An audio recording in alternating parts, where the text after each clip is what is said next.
How could evil triumph over good? Is God really sovereign? These are the questions, the deep theological questions of these passages of Scripture. The questions are forced onto us.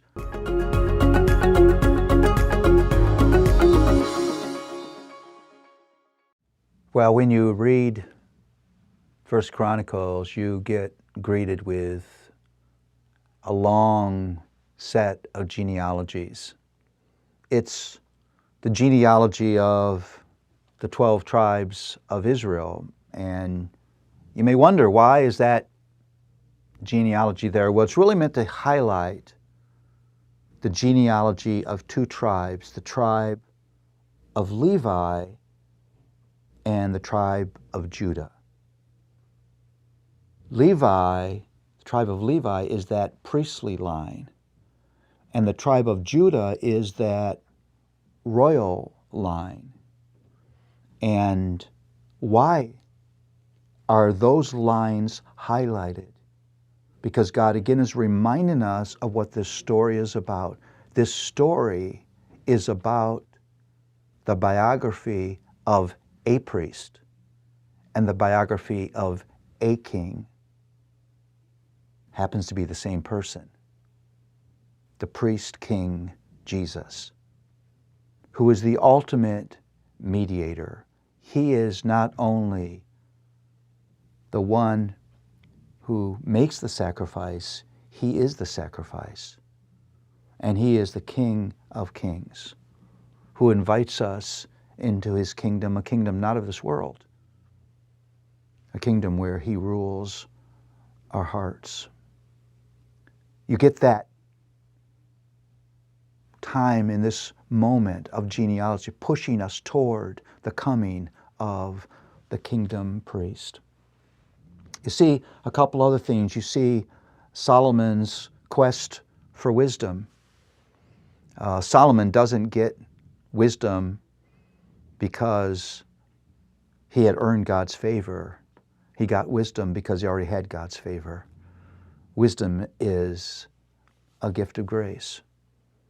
You see the awesome moment where the temple is finally built and a fire comes down from heaven and the glory of God is now living amongst his people. God chooses to dwell in the middle of his people, even though his people could never earn, achieve, or deserve the right of his presence. His presence is a constant sign of the glory of his grace. You can't think of that Shekinah glory filling the temple without realizing that God's plan is that his presence would not be just in one temple, in one place, but we would become the temple of God, the place where God dwells, where he is, wherever his people is. Sadly, you see in 1st and 2nd Chronicles a nation in decline. The end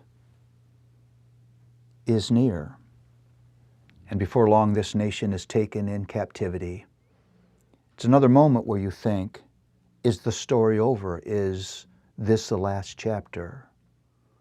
How could it be that Israel would be gone? How could it be that Jerusalem would be gone? How could it be? You wonder, is God faithful to his promise? Does God hear the cries of his people? What is going on with the plan of God? How could evil triumph over good? Is God really sovereign? These are the questions, the deep theological questions of these passages of Scripture. The questions are forced onto us. You're meant to ask those questions.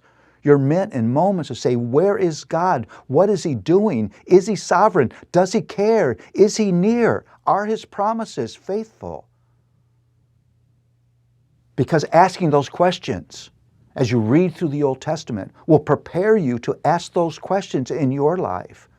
There'll be moments where you'll say, where is God? What is he doing?